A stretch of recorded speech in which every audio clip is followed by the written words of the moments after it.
और अब आपको बड़ी अपडेट बताते हैं। राम मंदिर चढ़ावा चोरी के मामले को लेकर एसआईटी की जो समय सीमा है इन्वेस्टिगेशन की वो समाप्त हो गई और ऐसे में कोषाध्यक्ष जो राम मंदिर के हैं गोविंद देवगिरी, उनके साथ में भी पूछताछ की गई है। तो आपको बता दें कि गोविंद देवगिरी की भूमिका को लेकर जांच हो रही है, साथ ही ट्रस्ट के वित्तीय और चढ़ावे के प्रबंधन की व्यवस्था की भी गहन जांच पड़ताल की गई है। तो ट्रस्ट के वित्तीय और चढ़ावे के प्रबंधन की व्यवस्था की गहन जांच के साथ में एसआईटी ने अयोध्या के वैदेही भवन का भी दौरा किया है, जहां उनके ठहरने की गई व्यवस्थाओं के बारे में महंतों और सेवकों से पूछताछ भी की गई है। चंपत राय अनिल मिश्रा के बाद अब एसआईटी की नजर ट्रस्ट के कोषाध्यक्ष स्वामी गोविंद देवगिरी पर है।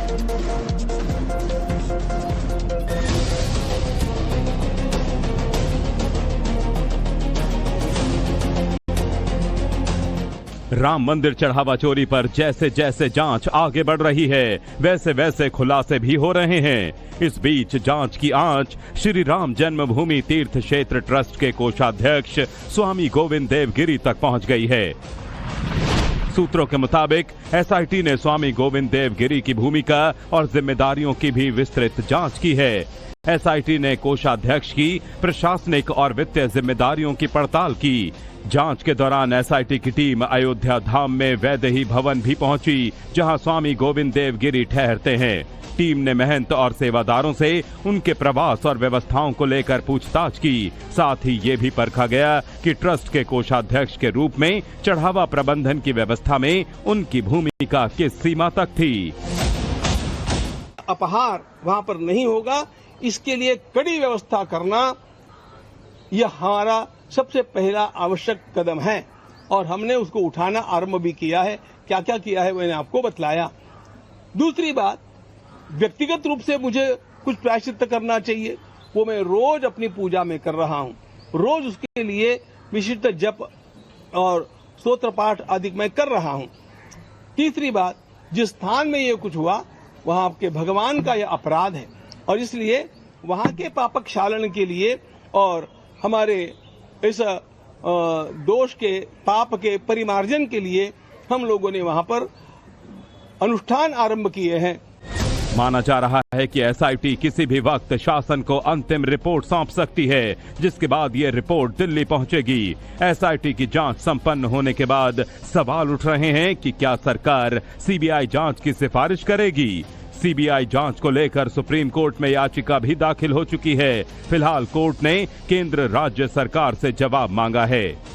13 जून को गठित एसआईटी की फाइनल रिपोर्ट तैयार है।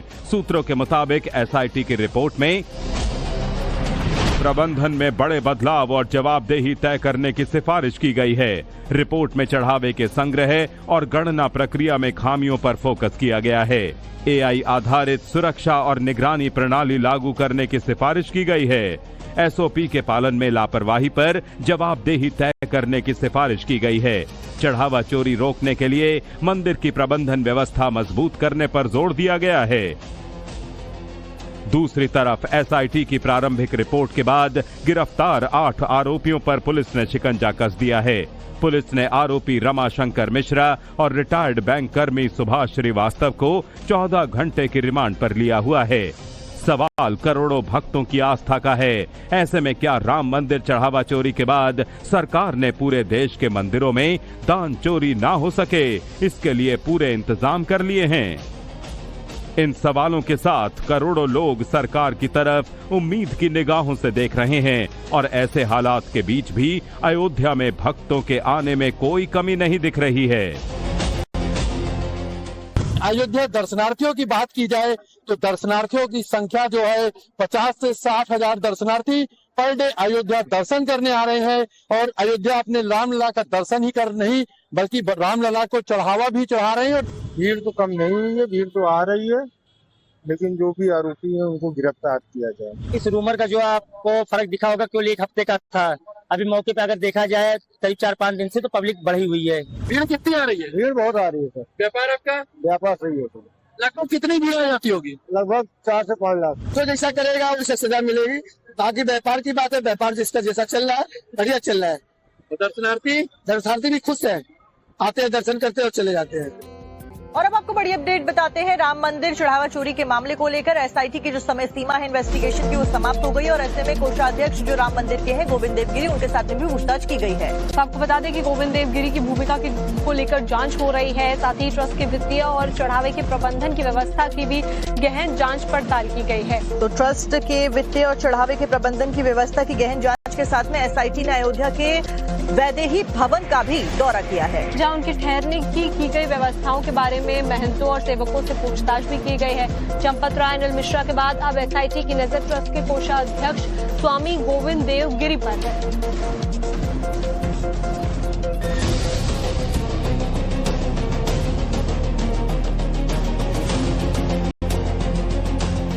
राम मंदिर चढ़ावा चोरी पर जैसे जैसे जांच आगे बढ़ रही है वैसे वैसे खुलासे भी हो रहे हैं। इस बीच जांच की आंच श्री राम जन्मभूमि तीर्थ क्षेत्र ट्रस्ट के कोषाध्यक्ष स्वामी गोविंद देव गिरी तक पहुंच गई है। सूत्रों के मुताबिक एसआईटी ने स्वामी गोविंद देव गिरी की भूमिका और जिम्मेदारियों की भी विस्तृत जांच की है। एसआईटी ने कोषाध्यक्ष की प्रशासनिक और वित्तीय जिम्मेदारियों की पड़ताल की। जांच के दौरान एसआईटी की टीम अयोध्या धाम में वैदेही भवन भी पहुंची, जहां स्वामी गोविंद देव गिरी ठहरते हैं। टीम ने महंत और सेवादारों से उनके प्रवास और व्यवस्थाओं को लेकर पूछताछ की। साथ ही ये भी परखा गया कि ट्रस्ट के कोषाध्यक्ष के रूप में चढ़ावा प्रबंधन की व्यवस्था में उनकी भूमिका किस सीमा तक थी। अपहार वहां पर नहीं होगा, इसके लिए कड़ी व्यवस्था करना यह हमारा सबसे पहला आवश्यक कदम है और हमने उसको उठाना आरंभ भी किया है। क्या क्या किया है मैंने आपको बतलाया। दूसरी बात, व्यक्तिगत रूप से मुझे कुछ प्रायश्चित करना चाहिए, वो मैं रोज अपनी पूजा में कर रहा हूँ। रोज उसके लिए विशिष्ट जप और स्तोत्र पाठ आदि मैं कर रहा हूँ। तीसरी बात, जिस स्थान में ये कुछ हुआ वहां आपके भगवान का यह अपराध है और इसलिए वहां के पापक क्षालन के लिए और हमारे इस दोष के पाप के परिमार्जन के लिए हम लोगों ने वहां पर अनुष्ठान आरंभ किए हैं। माना जा रहा है कि एसआईटी किसी भी वक्त शासन को अंतिम रिपोर्ट सौंप सकती है, जिसके बाद ये रिपोर्ट दिल्ली पहुंचेगी। एसआईटी की जांच संपन्न होने के बाद सवाल उठ रहे हैं कि क्या सरकार सीबीआई जांच की सिफारिश करेगी। सीबीआई जांच को लेकर सुप्रीम कोर्ट में याचिका भी दाखिल हो चुकी है। फिलहाल कोर्ट ने केंद्र राज्य सरकार से जवाब मांगा है। 13 जून को गठित एसआईटी की फाइनल रिपोर्ट तैयार है। सूत्रों के मुताबिक एसआईटी की रिपोर्ट में प्रबंधन में बड़े बदलाव और जवाबदेही तय करने की सिफारिश की गई है। रिपोर्ट में चढ़ावे के संग्रह और गणना प्रक्रिया में खामियों पर फोकस किया गया है। एआई आधारित सुरक्षा और निगरानी प्रणाली लागू करने की सिफारिश की गई है। एसओपी के पालन में लापरवाही पर जवाबदेही तय करने की सिफारिश की गई है। चढ़ावा चोरी रोकने के लिए मंदिर की प्रबंधन व्यवस्था मजबूत करने पर जोर दिया गया है। दूसरी तरफ एसआईटी की प्रारंभिक रिपोर्ट के बाद गिरफ्तार 8 आरोपियों पर पुलिस ने शिकंजा कस दिया है। पुलिस ने आरोपी रमाशंकर मिश्रा और रिटायर्ड बैंक कर्मी सुभाष श्रीवास्तव को 14 घंटे की रिमांड पर लिया हुआ है। सवाल करोड़ों भक्तों की आस्था का है। ऐसे में क्या राम मंदिर चढ़ावा चोरी के बाद सरकार ने पूरे देश के मंदिरों में दान चोरी ना हो सके, इसके लिए पूरे इंतजाम कर लिए हैं? इन सवालों के साथ करोड़ों लोग सरकार की तरफ उम्मीद की निगाहों से देख रहे हैं और ऐसे हालात के बीच भी अयोध्या में भक्तों के आने में कोई कमी नहीं दिख रही है। अयोध्या दर्शनार्थियों की बात की जाए तो दर्शनार्थियों की संख्या जो है 50 से 60 हजार दर्शनार्थी पर डे अयोध्या दर्शन करने आ रहे हैं और अयोध्या अपने रामलला का दर्शन ही कर नहीं बल्कि रामलला को चढ़ावा भी चढ़ा रहे हैं। भीड़ तो कम नहीं हुई है, भीड़ तो आ रही है, लेकिन जो भी आरोपी हैं उनको गिरफ्तार किया जाए। इस रूमर का जो आपको फर्क दिखा होगा केवल 1 हफ्ते का था, अभी मौके पे अगर देखा जाए करीब 4-5 दिन से तो पब्लिक बढ़ी हुई है। भीड़ कितनी आ रही है? भीड़ बहुत आ रही है सर। व्यापार आपका? व्यापार सही है सर। लगभग कितनी भीड़ आ जाती होगी? लगभग 4 से 5 लाख। तो जैसा करेगा उसे सजा मिलेगी। बाकी व्यापार की बात है, व्यापार जिसका जैसा चल रहा है बढ़िया चल रहा है।